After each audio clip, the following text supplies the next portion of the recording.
NBA warning signs that were in front of us the whole time. We all know that as adults, we don't really have much time to sit and relax for too long. People who have very busy lives tend to overlook certain things that was actually right in front of them this entire time. Whether it's someone trying to tell you something, or just never really noticed a small detail on your screen that was essentially a warning sign for what was to come. In this video, we're going to be taking a look at a combination of predictions, coincidences, and examples of foreshadowing that might have went completely over your head. So let's get started. I'm sure by now we've all heard about how Pistol Pete Maravich strangely predicted his very own death. Dude, we're literally done with the like putting Z's and dude, mods, fucking get rid of all the negative shit in the chat. I'm sick of this shit, bro. I don't give a fuck. I literally don't care. If you want to sit here and make the chat toxic, you're getting fucking timed out and you can't type anymore, bro. It's over, bro. Time out anyone who's just negative as fuck. Just time them all out, bro. Literally time everyone out. I'm not going sub mode. Get them the fuck out of the chat. And not for 10 minutes, for fucking 24 hours. And if they're a pleb, fucking ban them. What are we doing? Dudes are in here trying to like, oh, you don't like this video, so you're gonna spam and be toxic and make the chat toxic. Get the fuck out of here, bro. Holy shit. Like, get the fuck out. Damn, bro. Someone said run ads. During an interview, there was no way even he himself thought that those words would actually translate to real life. Well, it looks like we should have been paying a little bit more closer attention during Kobe's final game. First of all, before I get to that, have any of you guys noticed that a lot of special moments came at the free throw line for Kobe Bryant? His very first points he's ever scored of his entire illustrious career were produced at the charity stripe. His 80th, along with his 81st point of that legendary 2006 performance, also were made at the line. When he passed Michael Jordan for third place on the all-time scoring list, it once again came by a pair of free throws. And what do you know, the very last point he ever scored was at the stripe as well. Just something that I always took note of. And while everybody was giving a standing ovation to Kobe when he checked out of his last game, nobody, including me, realized that those numbers would soon come into play in the near future. Breaking news in this Sunday afternoon, five-time NBA champion, former league MVP, Kobe Bryant died earlier this afternoon in Los Angeles in a helicopter crash. Those 4.1 seconds left on the clock told a story. Just like the day when LeBron and the Lakers won this past championship. Try not to freak out when you hear this. The Lakers just won the title on October 11th, 2020. Now, what do you get when you add those numbers up? None other than 41. I don't have all the answers, but that is... Alright, bro. See, this is what I didn't want this video to be. Now listen. Do I think this is disrespectful to Kobe? This is not disrespectful, okay? We don't know this. This guy's probably a fan of Kobe. Is this reaching? Oh yeah, this is reaching. But at the same time, this is creepy as fuck, dude. This is creepy as fuck. This is really creepy. And not just this, but you know all those random numbers. You're responsible for showing this to 7,000 people. Dude, someone sent me this. I'm not. All right, let's get past the Kobe thing. Is pretty creepy if you ask me. Now hold on, we're not done yet. This coincidence, if you even want to call it that, will literally send chills up your spine. If we go back even further, this little short film, or if you want to say commercial, should have been seen as another red flag. In 2011, Kobe Bryant, Bruce Willis, and Kanye West teamed up with Nike for a project literally titled The Black Mamba. And in it, Kobe relentlessly tries to get his hands on West, while several deadly assassins attempt to try and stop him. Towards the end, it looks like Kanye actually was able to flee the scene, but Kobe, being the assassin he was, picks up some sort of bomb and throws it directly at the helicopter, which, as you can see, causes it to explode. Now, fast forward to the tragic event that took place on January 20th. Oh my god. Okay, this is disrespectful. Now this is actually disrespectful, bro. What the fuck am I looking at right now? You're talking about a commercial.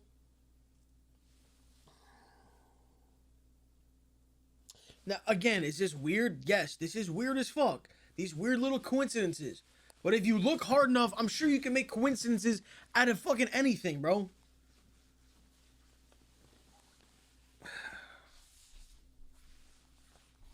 26th of this year. Let's get past the Kobe were absolutely shocked at the similarity they shared with one another, and as a result, this commercial was resurfacing everywhere on social media. It was almost unbelievable, making many of us question, were they trying to tell us something all along? This is just scary. Oh my god!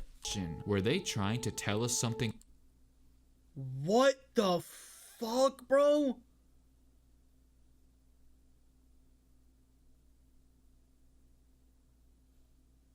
All along? This is just scary.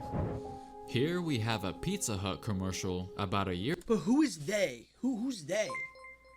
Who's trying to tell us what? Who is they, bro?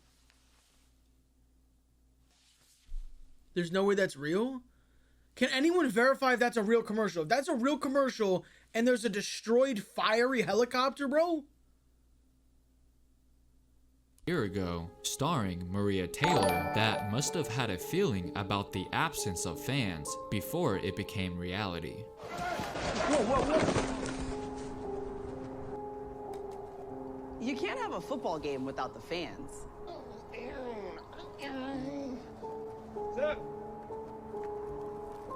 And you can't have football without the hut. That's actually pretty insane, but this one is almost unexplainable. Remember when the Heat fans decided to head out early during Game 6 of the 2013 NBA Finals because they believed that the game was pretty much over, and then they got a big surprise when they found out that Ray Allen hit a clutch shot to tie the game, but unfortunately was not allowed back in the building? Well, I just recently came across this 2005 Toyota commercial that looks like it foreshadowed what was to come 8 years later. Man, what a blowout. Well, at least we beat the traffic. And the Heat have tied it. What a comeback. Oh, come on! He who leaves before the bell tolls may not be there when the story unfolds. What the fuck? Yo! What the fuck, bro? I remember this commercial, bro.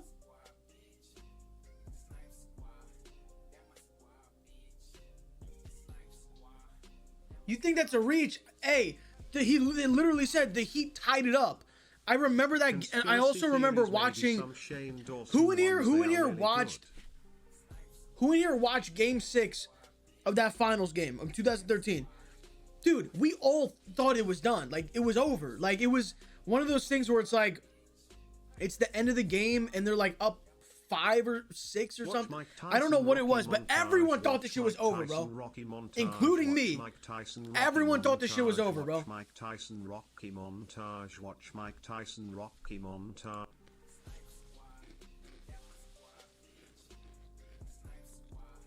But people really did leave the stadium, bro. As you just saw, Phil Jackson looked like he just got back from the future wearing that Jedi robe looking thing and actually kinda warned those Heat fans to stay loyal to their team, possibly giving them a heads up in advance. I can't even wrap my head around just how accurate that commercial was. I find it suspicious that they chose to base it around Miami fans instead of like Houston Rockets fans, because before T-Mac pulled off one of the greatest comebacks of all time, their fans actually left the game prematurely as well, and would go on to find out about that epic comeback on the radio in their cars on the way home. That event literally took place. Sub you the goat, keep it up, bro. Been around since 2K15. M1, thank you. Chad, why are you saying Los question mark?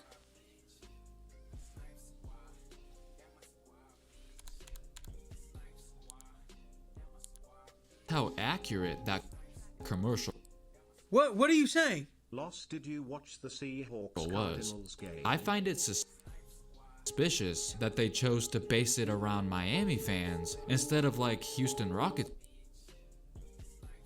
fans, because before T-Mac pulled off one of the greatest comebacks of all time, their fans actually left the game prematurely as well, and would go on to find out about that epic comeback on the radio in their cars on the way home. That event literally took place around the same time that this commercial came out, so it would make more sense to use that fan base as an example, but no, for some strange reason, they went with the Heat fans. Odd, right? Back in 2016, State Farm teamed up with Chris Paul, Kevin Garnett, DeAndre Jordan, Kevin Love, and Damian Lillard to form a fictional family called the Hoopers. They released several commercials during the NBA playoffs that were a lot of fun, but they had no idea that they unknowingly predicted the following year, 2017, offseason. Well, at least to a certain extent. The first example was when the father of the family, Chris Paul, has a little talk about the birds and the bees to his teenage son, Kevin Love, changing the phrase to the Hawks and the Hornets. Kevin, so I see you becoming a teenager. Been walking around acting all cavalier. I think it's about time we had that talk about the Hawks and the Hornets. This is your last No way. chance, or Dad, I'm I'm not never going to talk subbing about slash that. gifting. This commercial was funny. They made Kevin Love look funny in this. Kevin Love, changing the phrase to the Hawks and the Hornets. Kevin, so I see you becoming a teenager. Been walking around acting all cavalier. I think it's about time we had that talk about the Hawks and the Hornets. No way. Dad, I'm not going to talk about that. Well, just a year later, I don't know if many people caught this. Oh, shut up! Damn, shut up! But the Hawks and the Hornets Better would shut up, actually Texas speech. end up doing business together by trading Dwight Howard. The Hawks sent Howard to the Hornets. Not impressed? Well, this next one is pretty interesting. When Grandpa Garnett was desperately looking around for a pair of clippers from you is a hug and a PS5. Thank you for everything, you sexy man.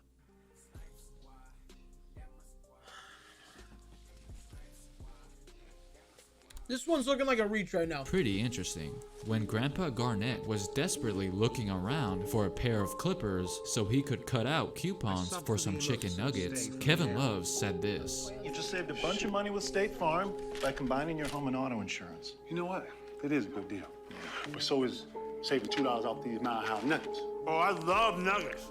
That's crazy because the following year, before the draft, Cleveland was actually discussing a serious three-way trade involving Indiana and Denver that would send Kevin Love to none other than the Nuggets, while the Cavs would receive Paul George. It obviously didn't happen, but if you think about it, those very words might have very well came into play and was almost spoken into existence. Now, the last one was when Baby Dame blurted this out, responding to KG's Clipper search. I need to cut these coupons, but I can't find one good clipper in this house to cut it with. I bet you if you look hard enough, you find two good clippers around here. So keep looking. Yeah, that's right. Oh, yeah? Yeah. Where? No good clipper. Which was just another sentence that eventually blossomed into fruition. By him saying no good Clippers, it basically meant bad Clippers. As you all know, Chris Paul would be traded to the Houston Rockets in 2017, while Blake Griffin, JJ Redick, and DeAndre Jordan were all either on the trading block or were seriously considering dipping out in free agency. Guys, I'm actually sorry, and I'm pretty sure collectively we've all lost many brain cells from watching this video. I'm so sorry to everyone who's involved and just watch this. I can never replace your brain cells. I can't.